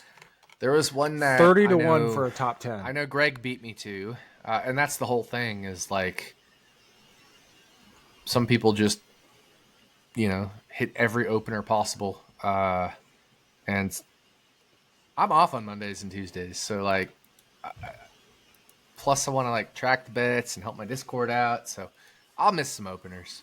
I'll 100% miss some openers, but I know Greg got Rick Ware Racing plus 115 over Colleague Racing because technically Riley Herbst is Rick Ware Racing, but we know that's a Stewart-Haas car. Right. So it's a really good bet. And I saw it, but by the time I saw it, it was like minus 130. Do we like Riley Herbst 30 to 1 for a top 10? Let me check what I have for him. 30 to 1? 30 to 1. I have 5%.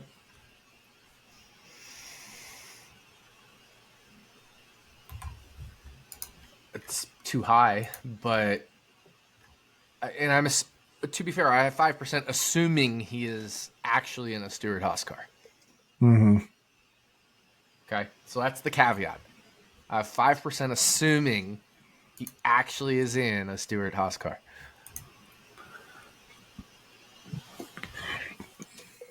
This will be his first non-super speedway race in the Cup Series, I think. Yeah. It's kind of not a bad bet.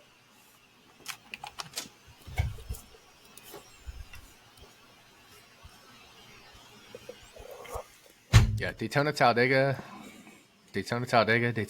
Those are his 5 starts in the Cup Series. I might have to throw a little bit on there just to... Guess where he won last year? Las Vegas. Oh.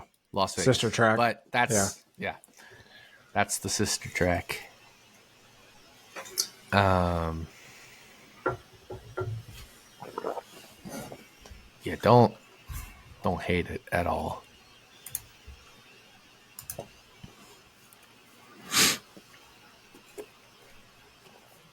$30 to 1 for a top 10. Noah Gragson finished top 10 earlier this year at Las Vegas in a teammate car, if he really is in a Stewart-Haas car. Right. I just feel like that's definitely, I think, a sprinkle bet. Just obviously go in, assume that it's going to be a Rick Ware junk car, but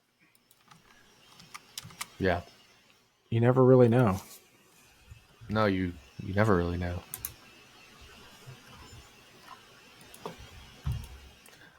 Yeah, because we, oh no, he was in front row in those cars. Yeah. He was, but it was a front row prepped by Stewart-Haas type deal, I think, as well. Yeah. Maybe. I can't remember for sure, but I remember he always out-qualified the front row guys last year at these super speedways. Yep, that's exactly what it was. Stewart-Haas prepped. Yeah. Yeah. Now I'm curious. Now I'm very curious about... I'd already thought about this, but now I'm extra thinking about this. 250 to 1 for top board.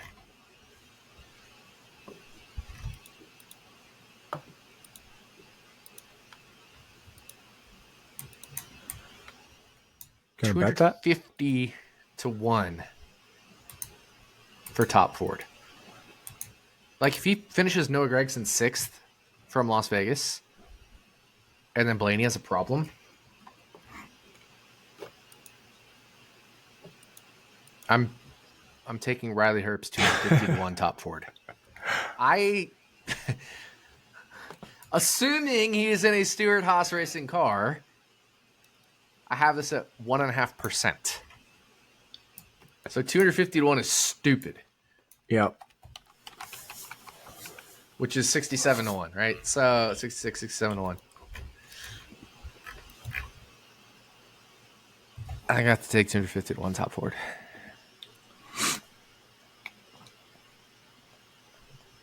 And that's the other thing I really like about this. Even if we're overrating Fords, or I should say my model is overrating Fords. It's still comparing the Fords to the Fords, right? For a top Ford. You just mentioned Grigson at Las Vegas. There's a head-to-head. Grigson versus Ty Gibbs on BetMGM. Grigson is plus 260. Yeah, I think we have to bet that. So do I. I mean, that's just, you factor in the chances that Gibbs just has an issue. Or let me put this into my own. I have to do head-to-heads custom, so I don't have it like auto-generated like I do top Ford, top Chevy, top whatever, because that's done every week. So I have to pop in my head-to-heads custom. So give your analysis on that while I actually run the the numbers behind Ty Gibbs versus Noah Gragson head-to-head here in my model while I set up the code for it. So going back to Vegas, Gibbs finished 5th. Grigson was 6th. Big reason why Grigson did not have as great a green flag speed or anything was because he started back in 30th. But that car had a bunch of speed all weekend. Vegas is the sister track to Kansas. And when Grigson hasn't had issues this year, like we saw him finish 6th at Dover last week, 18th at Texas, 12th at Phoenix. Like, he's had good runs this year. Ty Gibbs is also very susceptible to issues. We saw it at Texas, where whatever happened with their wheel, he's not I wouldn't consider Gibbs right now a bona fide awesome finisher. Yeah. I just think plus 260, what is it, plus 265? Mm-hmm. Any head-to-head like that, I feel like you could make the case not only for Grigson potentially having a little bit less speed, just speed alone, but then you factor in the chance that Gibbs just hits the wall or has a pit road issue. I might really make like this it. a 2-unit bet because I just ran, like you said, I was coding it up from what my simulations have. Says it at 39.5% to win, which is 155, like plus 155 is fair odds. If we round up, right? It's more like plus 153. But plus 155 is fair, and we're getting plus 260. Yeah. Yeah. I like that a lot. And I even bet Ty Gibbs to win because I thought that was too long. But even if I give Ford a drop down and give Ty Gibbs a boost, 260 is still too long. It is. Right? You only need to win that 27.8% of the time to break even at plus 260.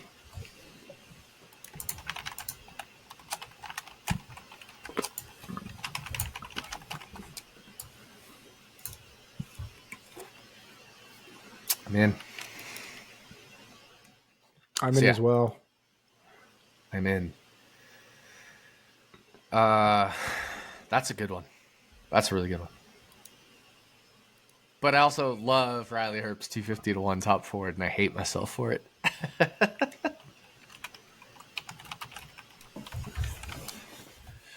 Yeah, I like that. I'm in as well. Anytime there's a head-to-head like that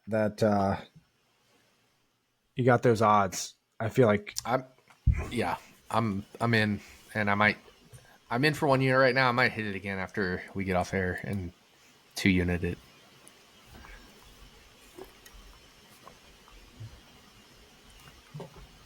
So you hear me type it. I do a lot of my betting on the web because I'm an old fart. I'm 40. So I log into my thing and I type my bet up or whatever on BetMGM.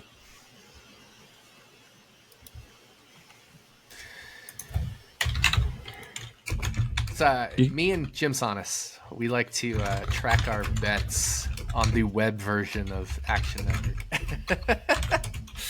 because we're old farts. That's funny. Mm-hmm.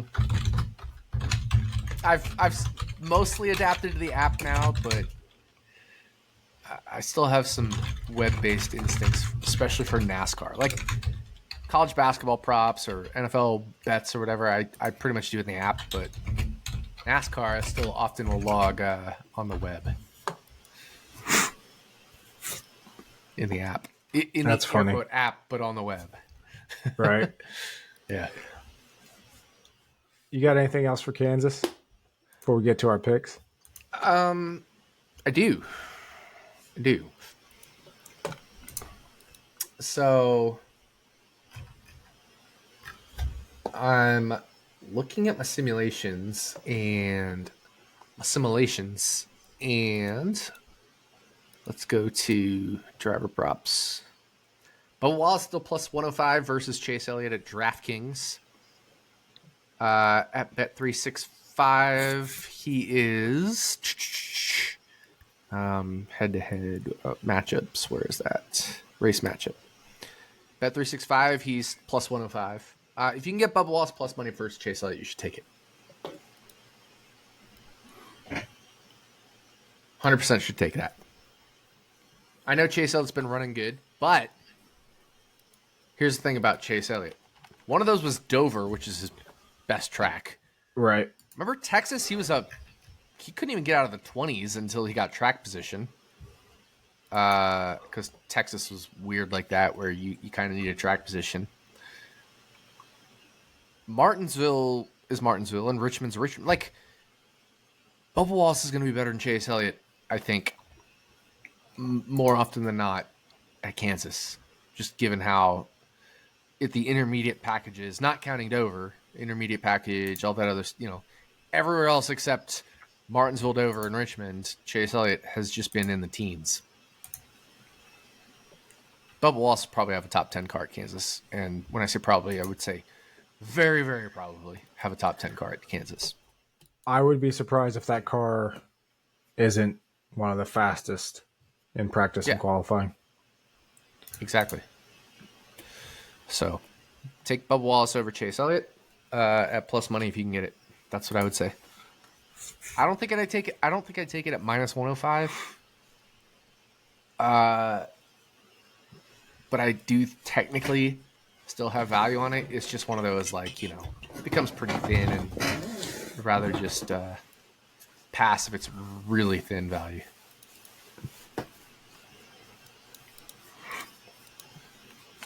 Plus, here's another interesting fact about it. If we alphabetize each driver in this race, the 6th alphabetical driver is Bubba Wallace, and the 9th alphabetical driver is Chase Elliott. Nice.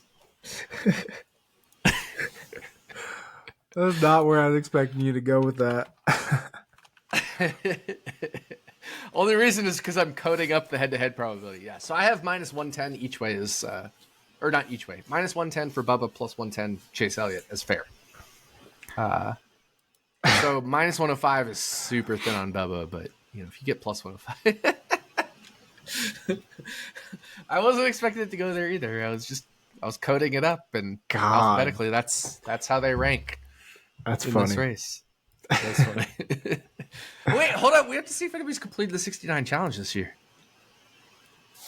Who finished 9th last race? Hemrick finished 9th each of the last 2 races. He definitely didn't complete the 69 challenge. Nope. The closest I think we've had is Busher. He went 8 and then 9. We had Ty Gibbs go 3 then 9 earlier this year. Yeah, no 69 completions so far this year in the NASCAR Cup Series. Gregson was 6th at Dover. Not out of this world to think he could finish 9th at Kansas. Yeah, not at all out of this world to think that. Now I'm looking up Xfinity. Do we have any? Jesse Love almost did it. Would have been even more hilarious because he's Jesse Love. Right. But no completions in Xfinity. And let's look at Truck Series.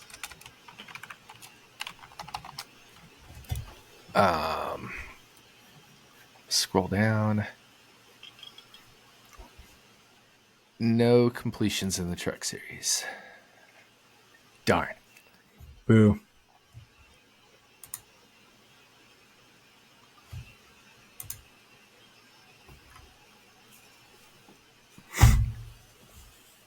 All right. Well, if we include IndyCar, we've got 4 series that I'm looking at. First driver that completes the 69 challenge, I will buy merch of. Write it down.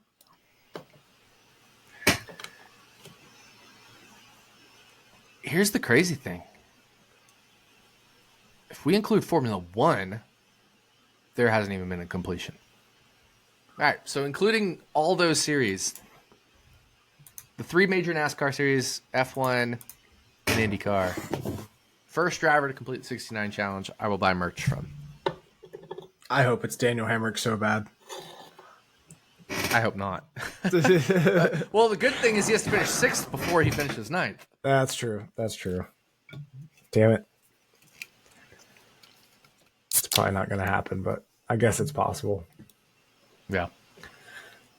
All right. You got anything else for Kansas before we get to our picks? I do not. Picks to win.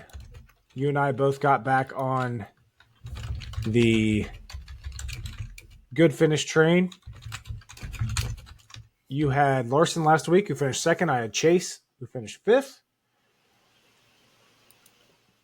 We're both still stuck with 1 win through the first 11 races, so let's try to get it. Let's try to get another one here.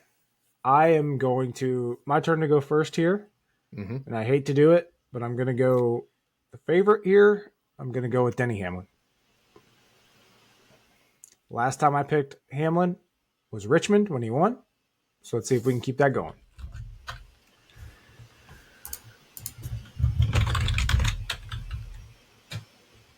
I'm going either Tyler Reddick or Kyle Larson. I'm just not sure which. Because they were 1-2 at Vegas, right? Yep.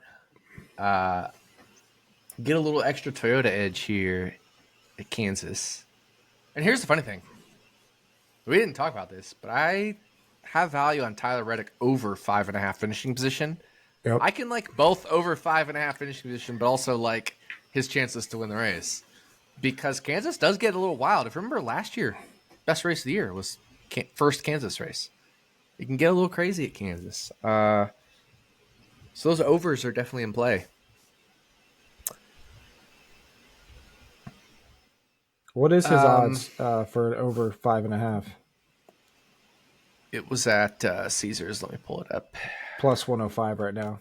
Or no, it's minus 135. I can't even find it now. Yeah, minus 135 for over 5.5. I do like that. I have his median at 7.5. And that's because he's kind of a high variance driver in some ways. But I think we go on Larson or Reddick. And I'll just go Kyle Larson. Second week in a row. Yeah. So I was about to mention that because going back to Coda. Okay, here are your picks from Coda in this order. Truex, Blaney, Bell, Larson. I guess I get on these kicks with these drivers. That's funny. All right, so I got Hamlin, you got Larson. The two favorites heading in, but I feel like those are like feel good about those. I will say, my model. One last thing, my model this week. When we look at like the predicted versus actual and stuff like that, it's not the highest it could be. It's only in the mid 50%, if you think of like an R squared or something. Whereas some races I can get up in the 60s or even 70%. So there's definitely some variance at Kansas. Mm-hmm. Just want to point that out. Even Vegas is more predictable than Kansas by a good bit. Even though they're the most correlated, Kansas does throw a little bit more randomness, a little bit more wildness. I think just because of the shape and the banking, and they're not perfectly twin tracks by any means. But closest in general. Yeah, definitely the closest that we have, but certainly not. Right, so Kansas is like 17 to 20 degrees banking, and then Las Vegas's variable banking is, let me pull it up here. Not variable banked, is just flat 20. So I think the variable banking helps Kansas because it gives you a little more side-by-side racing than Las Vegas, which is a little bit harder to get side-by-side on.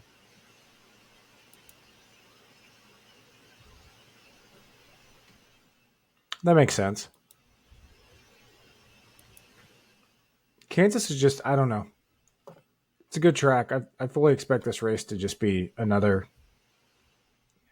get back on the get rid of the complainers for a week. How about that? Yeah, I would love that. But 36 for 36, huh? 36 for 36. I'm going first. And man, I've been telling myself all day that I'm going to go with one of the RCR cars, either Kyle Busch or Austin Dillon. Austin Dillon's pretty good here at Kansas. Austin Dillon's also good at Charlotte. He's really good at Homestead. As weird as that sounds, that I might save him for Homestead.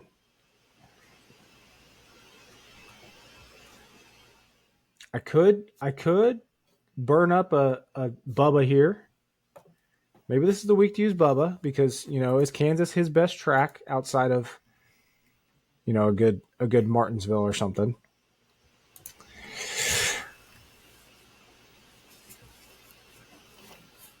Oh, man. Like you said, though, shit can happen at Kansas, so it makes me want to not pick one of the top tier guys. Yeah. And I think because of that, man, I'm either going Bush or Bubba, I think. And I'm going to go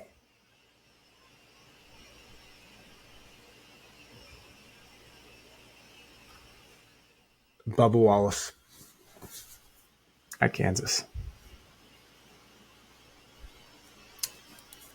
Bubba freaking Wallace. That is who I was going to take for the whole time until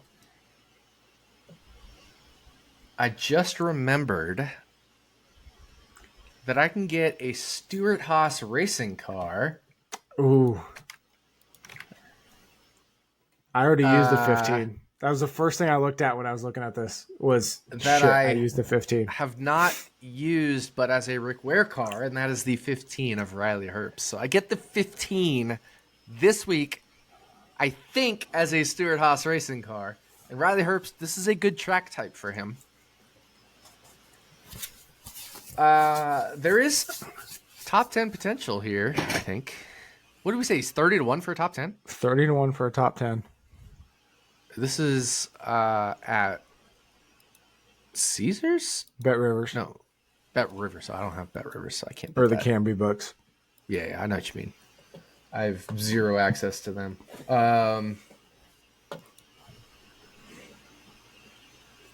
Yeah, it's an obvious choice for me. I have to take Riley Herbst here. You gotta That's a take good this pick. chance while you can. I think that's the only benefit to me saving the 15 was, right? Like I could have taken Cody Ware at fucking Talladega or some bullshit. I could have taken him at Daytona. I actually took Daniel Heinrich at Daytona, which now looks really bad given his back-to-back top 10s, but no, it's still good. Actually, Chris Buescher last week was a really bad result for me, but compared to you, like, we expect Ross to be better than Buescher. So only a 5-point differential there feels pretty good for me. I used Ross and he got me 25 points. I think I'm saving Ross for Phoenix if he makes it. You know what I mean? Yeah, that's such a risk though. But if he's eliminated beforehand, then I can save Blaney for Phoenix. Or I can save Truex for Phoenix. You know what I'm saying? Like, I am trying to save whoever is in the championship, since they get the good shit, for Phoenix. Yep. That's been one of the things that's been like my overarching plan. It's like, I can't really use Ross yet. I can't really use Truex yet. I can't really use Blaney yet. I can't really use Bell yet. I don't expect Bubba to be in Phoenix. I don't expect Kyle Busch to be in Phoenix. I don't expect, a lot of these guys to be in Phoenix. Joey Logano, I don't expect him to be in Phoenix the way they're performing right now. So I'm going to use the 15 car, and I know that means I'm probably still going to concede points to you, but I feel like I have a better roster of drivers saved for later. So yep, you're ahead by 59 points, but I do feel like I have 59 points in the bag that I potentially could make up. Now it all depends on how the results go, but I think we're both playing a pretty smart game overall. I agree. And, you've had a couple really bad luck weeks. All it takes is me having a couple really bad luck weeks and we're even. Yeah, for sure. But, to be fair, I haven't had, that much bad luck. It was mainly just the 42 at Texas. Texas, yeah. And you had the 10 at Bristol, so it's kind of a wash there. As far as the really bad luck weeks. I think lately you've done a lot better with stage points than I have. I think that's the big difference. Texas was a complete luck. That Kez ended up top 5. Oh my god, that was huge, dude. That's good. And he was terrible all race until he caught that pit strategy thing. Yeah. Now that was a 37-point swing right there. Instead of 59, we'd be, if they broke even, 22. Now certainly you'd expect Kez to be better than JHN, but let's say 42 instead of 59 would be a lot more manageable for me, I think. But all it takes is one good or bad race, and everything closes back up. And it's funny because I was feeling really good, right off the start of the season. I was ahead. But you had used Blaney. You had used mostly just Blaney. And so, but I hadn't really used anyone super good, right? I used the 14 Chase Briscoe to your Blaney. We washed on Bowman. You took 2 shit boxes and I took 2 shit boxes. Now your shit boxes were shittier than mine. So it made sense. We were pretty even after the first 4 races, but since the first 4 races, I should say since the first 5 races, because you took the 10, which I think is a little rough for you, given that you only got 3 points from Noah Gragson. Yeah. That's going to be But I only got 10 from Hocevar, and he'll get more this season in many races. So we both had a pretty shitty Bristol. But I was ahead of you after the first 5 races, but it also felt like I should be ahead of you after the first 5 races. Feels like you should be ahead of me now.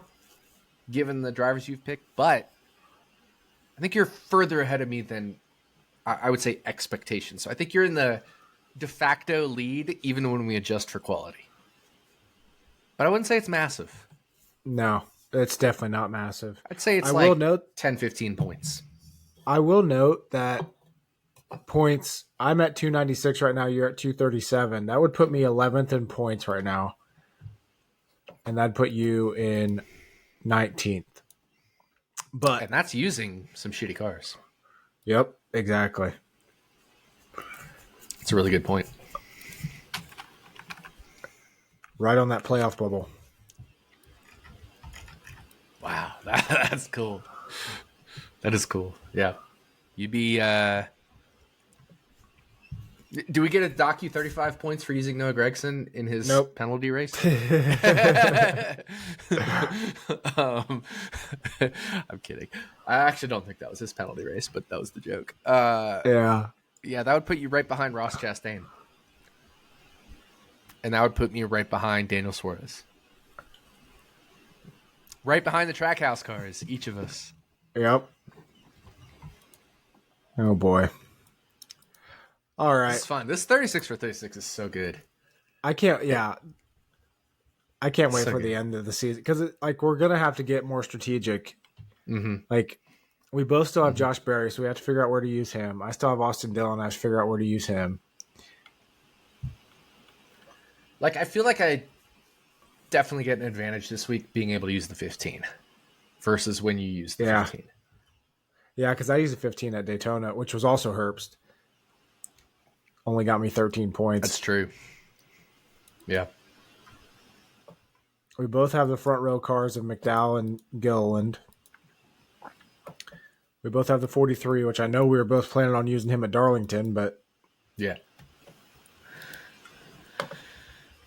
Yeah, that's the other wrinkle. Like, what if Eric Jones is just out longer than we expect? Yep. Well, I wouldn't even... Honestly, even if he comes back this week, I don't know if I'd trust him. I mean, just because we saw how... Of course. I would, but I'm saying, like, what if he's out, like, longer than we expect? Like, 6 to 8 weeks or something, you know? Yep. Yeah, then that turns into do you use the 43 at a super speedway because, there's actual upside there. Yeah. It's tough. And this is a great we've seen game. what happens after drivers get injured. Like, they do worse. Yep. Bowman, Chase Elliott did worse. Bowman did worse. It's going to be tough to say. It'll be interesting to see if he races this week. Like I said, nothing's official yet. So, yeah. That's all I got. All right. Yep. On to Kansas. We got what's next week? Charlotte? Oh man, I have so many bets this week already. Do you? I don't even know what I'm going to give out on Running Hot. No, it's Darlington next week. Yeah, Darlington next week, and then Charlotte. And no, the All-Star race in between there. Well, I'm saying the next point paying race. Sorry. Yep. Good stretch of races here. Oh yeah, but I'm excited. It's gonna be fun. All right. Good luck to everybody this weekend at Kansas. See how it goes. Should be a good race. We'll be back next week to talk about, I already forgot, Darlington. There we go. That's going to be a good race. By the way, Hendrick throwback schemes this year are fucking awesome. Fucking amazing. Yeah, I saw the Bowman, the Bowman one. The Larson one was awesome, and then they dropped the Bowman one today. Oh, man. So good. So good. So good. All right. Cheers, everyone. Good luck, everybody. See you.